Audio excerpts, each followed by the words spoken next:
කන්දකුලියේ මෙහෙයුමක් කරලා තියෙනවා. මේ විශේෂ පොලිස් අධිකාරී කොටස් උත්තලමින් යොදවලා තියෙනවා විශේෂ පොලිස් කණ්ඩායමක්. ඒ කණ්ඩායම තමයි මේ මෙහෙයුම කරන්න ගිහිල්ලා තියෙන්නේ. එතකොට අර ගුවන් හමුදා කඳවුරු සීමාවේ අක්කර 1500ක සීමාව අස්සේදී මේ වැටලීම කරලා තියෙනවා. එතකොට ඒ සීමාවට සාමාන්‍ය ජනතාවට යන්න බෑ. දීවරයින්ට දීවර රැකියාව කරන්නවත් යන්න බෑ එළවන. එතකොට එහෙම මේ කොට්ටාස් එක මේ ජාවාරම උනේ කොහොමද? කවුද එතකොට මේ ගොඩබිමට මේ අනවශ්‍ය භාණ්ඩ මේ ජාවාරම් භාණ්ඩ ඒවා විතරක් නෙමෙයි කුඩු අයිස් මේ හැමදේම කොහොමද කන්දකුලියට එන්නේ? කන්දකුලිය වට කරලා තියෙන්නේ එක එක මේ ආරක්ෂක අංශවලින්. එතකොට එහෙම ආරක්ෂක අංශවලින් වට කරලා තියෙන තැනට හොරෙන් බඩු කොහොමද එන්නේ? එතකොට මේක විමර්ශනය කරන්න. අපි රජයෙන් ඉල්ලන්නේ මේ විමර්ශනය හරියට කරලා හරි නිසි දඬුවම වැරදිකාරයින්ට දෙන්න. වැරද්ද කවුරු කෙරුවත් ලොකු කුඩා කවුරු කෙරුවත් මේ වැරද්ද තමයි. මේක අපේ ගම. අපේ ගම බේර ගන්න අපි මුළු ගමක් හැටියට අපි කතෝලික පිරිසක් සහ බෞද්ධ පිරිසකුත් ඉන්නවා.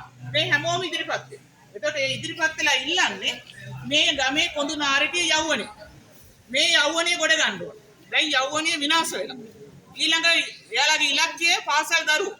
පාසල් දරුවෝත් අද මේ වෙද්දී ගොඩාක් ඇබ්බැහි වෙලා ගොඩාක් දේවල් වලට ඇබ්බැහි වෙලා. පොඩි ළමයට පවා දැන් ඒ වගේ ජාවාරම් වලට ඇබ්බැහි වෙලා යනවා. මේගොල්ලෝ ගේන දේවල් වලින් අර ජීවිත විනාශ වෙනවා. මව්වරු හැටියට මුළු ගමම අඬා වැටෙනවා. අද අපි ගාවට ඇවිල්ලා දුක් ගැනවිලි කියනවා. තමුන්ගේ දරුවව හදාගන්න බැරුව. ඒකට ඒ තත්ත්වය උදා වෙලා තියෙන්නේ මේ හොර කල්ලිහිම. මේ වැරදිකාරයෙන්ව ඉස්සලාම අත්අඩංගුවට ගන්න.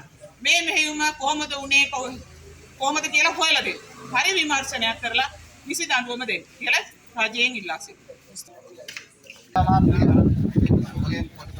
මේ වගේ ඔයගොල්ලන්ගේ මේ ගමක් එකතු වෙලා මේ වගේ උද්ඝෝෂණයක් වෙන්න ඔයගොල්ලෝ මේ වගේ පෙළ ගැහෙන්න ඇති වුණ හේතු කුමක්ද? මේකයි දැන් මේ අවුරුදු 70 ගානක් මොකදේ දැන් අපේ දැන් ඔය කියන මේ ආරක්ෂක අර සාවයන් පස්සේ තමයි ඇවිල්ලත් මේ කල්පිටිය කියන මේ කුඩා ප්‍රදේශයේ මේ ජාවාර ටික නතර කරගන්න බැරුව ගියා. එතකොට මේ කණ්ඩායමක් දැන් ඔය දැන් ඊයේ වෙච්ච ඔය සිද්ධියත් එක්ක ඔය දැන් Facebook එකේ යන සිද්ධියත් එක්ක අපි බලනකොට දැන් අපි බලද්දී අවුරුදු 70 ගානකට පස්සේ ඔය අල්ලපු වැටලීමක් තමයි කරේ. එතකොට මේ වැටලීම කරලා මේකට දැන් ඕක රාජ්‍ය නිලධාරීන් හැටියට මොකද මේ Facebook කරා දාලා ගැටෙනවට වඩා අවුරුදු 70 ගානකට පස්සේ අපි දැකපු දෙයක් තමයි ඔය එයාපෝස් කැම්පේ ගාව මේ අල්ලපු දේවල්. එතකොට මෙතනින් බෝට්ටු වල ඇවිල්ලා බාලා යනකොනුත් මේ යාලා කොහෙද හිටියේ? එතකොට මුරපොළක් තිබුණා නම් ඒ මුරපොළ තුල සිටිය යුතුයි. එතකොට මේ නිලධාරීන් වැටලුවෙන් පස්සේ මේ බඩු ටික මේගොල්ලන්ට එළියට ගේන්නත් බෑ. එතකොට මේගොල්ලන්ගේ යටතේ මේ බඩු තියෙනවා කියලා කියන්නේ. එතකොට එතනදී මේ වීඩියෝ එක බලනකොට එතනදී තේරෙනවා රාජ්‍ය නිලධාරීන් හැටියට අපිට අවශ්‍ය වෙන්නේ රාජ්‍ය නිලධාරීන් හැටියට ගැටුමක් ඇති කරගන්න එකවත් නෙමෙයි.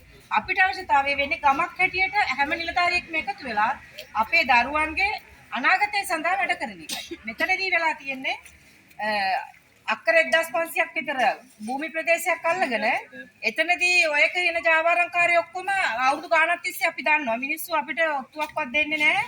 අවුරුදු ගාණක් තිස්සේ දන්නවා මේ නිලධාරීන් මේවා මේ කැම්ප් ටික ආවන් පස්සේ තමයි වෙන්නේ. නමුත් සාමාන්‍යයෙන් පුරවැසියෙකුට යන්න බෑ ප්‍රදේශවල. එතකොට යන්න බැරි කොට තියෙනකොට තමයි එතකොට මේ බඩු ටික බෑවේ කොහොමද? එතකොට ඒගොල්ලන්ගේ එතනට යන්න බැරි නම් කිසිම කෙනෙකුට මේ ප්‍රදේශයට යන්න බැරි නම් එතන එයාලගේ බල ප්‍රදේශ නම් කොහොමද මේ බඩු ටික එතනට බෑවේ? එතකොට මේගොල්ලෝ කොහෙද හිටියේ?